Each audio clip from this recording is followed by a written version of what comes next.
الحمد لله رب العالمين والصلاة والسلام على أشرف الأنبياء والمرسلين وعلى آله وأصحابه ومن تبعهم بإحسان إلى يوم الدين أما بعد.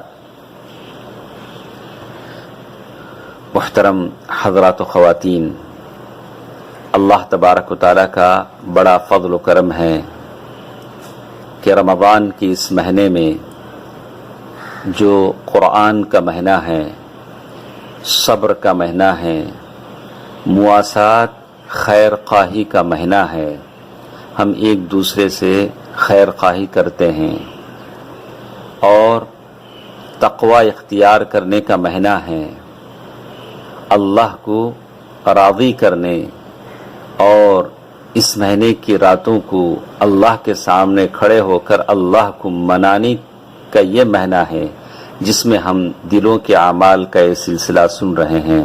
شاید اس سے بہتر موقع کوئی اور نہیں ہو سکتا جس میں میں اور آپ اپنے دل کو سدھارنے کی فکر کریں. تو اس سلسلے میں کچھ باتیں اخلاص کی ہمارے ساتھ چل رہی تھیں.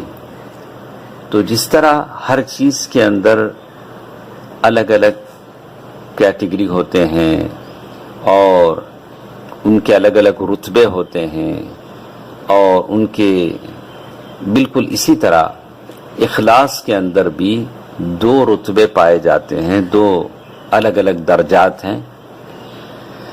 اللہ تبارک و تعالیٰ کے پاس جو عمل قبول ہوتا ہے اس کے دو رتبے ہیں، دو درجات ہیں.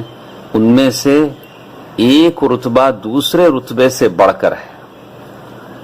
پہلا رتبہ تو یہ ہے کہ آدمی جو بھی عمل کرے اس کے دل میں یہ ہو کہ اس کا اللہ اس سے راضی ہو جائے، اس کے اللہ کو دکھانے کے لیے وہ کرے. اللہ کے پاس جو ثواب ہے جنت کی شکل میں اس کو پانے کے لیے وہ کرے. وہ جنت جس کو جنت الفردوس کہا گیا اور کئی ناموں سے پکارا گیا، اعدت للمتقین، جو متقیوں کے لیے بنائی گئی، اس جنت کو حاصل کرنے کے لیے وہ کرے جس میں دودھ کی نہریں ہیں، شہد کی نہریں ہیں اور شراب کی نہریں ہیں، جس میں نشہ نہیں ہوتا اور جس کے پینے کے بعد آدمی اپنے عقل سے باہر نہیں ہوتا اور لغو باتیں نہیں کرتا، اور وہاں کے محلات، وہاں کی وہ نعمتیں، وہاں کے وہ میوے اور نہ ختم ہونے والے میوے. آدمی پہلا رتبہ یہ ہے کہ جو بھی کام کرے صرف اللہ تبارک و تعالیٰ کی رضا کے لیے، اللہ تبارک و تعالیٰ کے لیے کرے. جیسے آج کے دنوں میں اس مہینے میں ہم روزہ رکھتے ہیں تو روزہ رکھنے کی نیت میری اور آپ کی یہ ہو کہ صرف اللہ کو دکھائیں، میرے روزے سے اللہ خوش ہو جائے، آپ کا روزہ اللہ کو پسند آ جائے.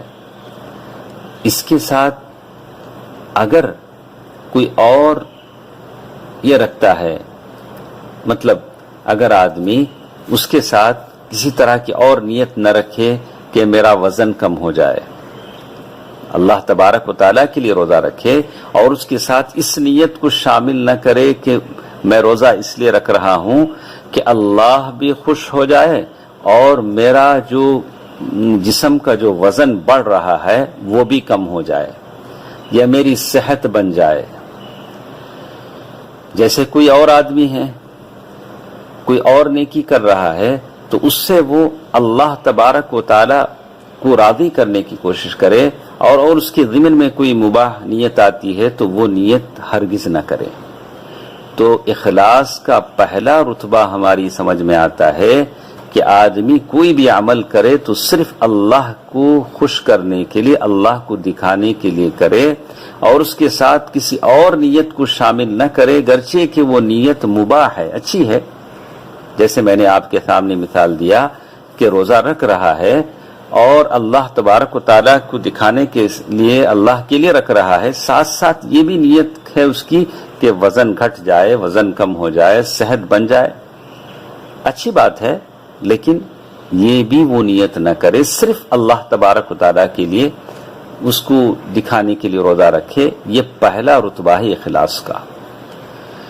اخلاص کا ایک دوسرا رتبہ یہ ہے کہ آدمی کوئی بھی نیک کام کرے اللہ کے لیے کرے، لیکن اس کے ساتھ ساتھ ایک ایسی چیز جو جائز ہے وہ کر سکتا ہے. جیسے ایک آدمی ہے، حج ایک عبادت ہے، آدمی حج کی نیت کرتا ہے اللہ کے لیے. وَأَتِمُّ الْحَجَّ وَالْعُمْرَةَ لِلَّهِ، حج اور عمرہ صرف اللہ کے لیے کرو، اللہ تبارک و تعالیٰ کے لیے. لیکن ساتھ ساتھ اس کی نیت ہے کہ وہ تجارت بھی کرے، تو یہ کوئی منع نہیں ہے. اللہ تبارک و تعالیٰ سورۃ البقرہ آیت نمبر 198 میں کہتے ہیں لَيْسَ عَلَيْكُمْ جُنَاحٌ أَن تَبْتَغُوا فَضْلًا مِّن رَّبِّكُمْ، تم پر کوئی حرج نہیں ہے کہ تم تمہارے رب کا فضل تلاش کرو.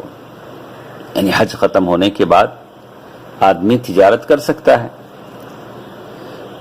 اور وہ شخص جو روزہ رکھتا ہے اور ساتھ ساتھ اس کی نیت یہ ہے کہ اس کا بدن بھی اچھا ہو جائے، اس کا بدن بھی اچھا ہو جائے، اس کے بدن میں وزن کم ہو جائے، یہ دوسرا رتبہ ہے. پہلے رتبے میں اس نے صرف اللہ کے لیے روزہ رکھا، لیکن اخلاص کے دوسرے رتبے میں اس کے ساتھ یہ نیت اور بھی شامل ہے جو مباح ہے، جائز ہے. تو آدمی ایسا کر سکتا ہے. جیسے کوئی آدمی ہے، آج تو مسجدوں میں جماعت کے لیے جانا منع ہے آج کے حساب سے، آج کے حالات میں، لیکن میں عام دنوں کی بات کر رہا ہوں. ایک شخص ہے جماعت کے ساتھ مسجد میں جا کر نماز پڑھتا ہے، اس کی نیت یہ ہے کہ اللہ تبارک و تعالیٰ نے کہا کہ رکوع کرنے والوں کے ساتھ رکوع کرو، یعنی جماعت کے ساتھ نماز پڑھو. اللہ کے نبی صلی اللہ علیہ وسلم نے بھی عام حالات میں، عام دنوں میں جماعت کے ساتھ نماز پڑھنے کو ضروری قرار دیا جس کے پاس کوئی عذر نہ ہو. تو پہلی نیت اس کی یہ ہے کہ چونکہ اللہ اور اس کے رسول کا حکم ہے اس لیے میں جماعت کے ساتھ نماز پڑھنے کے لیے جا رہا ہوں، اللہ تعالیٰ کی اطاعت ہے، عبودیت ہے. اس کے ساتھ اور ایک نیت اس کی یہ بھی ہے کہ لوگ اس کو عادل سمجھیں، اس کی گواہ مانا، اگر وہ کسی معاملے میں گواہی دے تو اس کی گواہی مانی جائے کہ بھئی جماعت کے ساتھ نماز پڑھنے والا آدمی ہے، نیک آدمی ہے. یہ بھی نیت ہے، آدمی یہ نیت جمع کر سکتا ہے. اور اس کی اور نیت نہیں ہے ریاکاری، دکھاوا، ایسی کوئی بات نہیں ہے.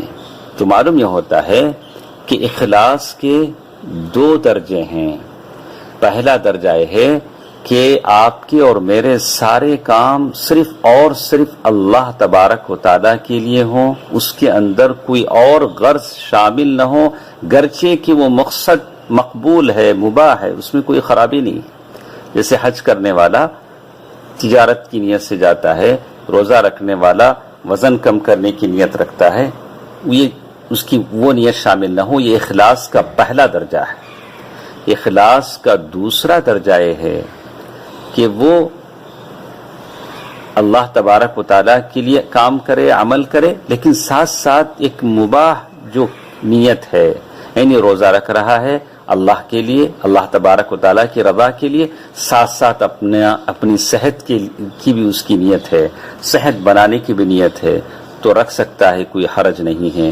یہ اخلاص کا دوسرا رتبہ ہے، لیکن پہلا رتبہ دوسرے رتبے سے بڑھ کر ہے. اللہ تعالیٰ مجھے اور آپ کو عمل کی توفیق دے، آمین. والسلام علیکم ورحمۃ اللہ وبرکاتہ.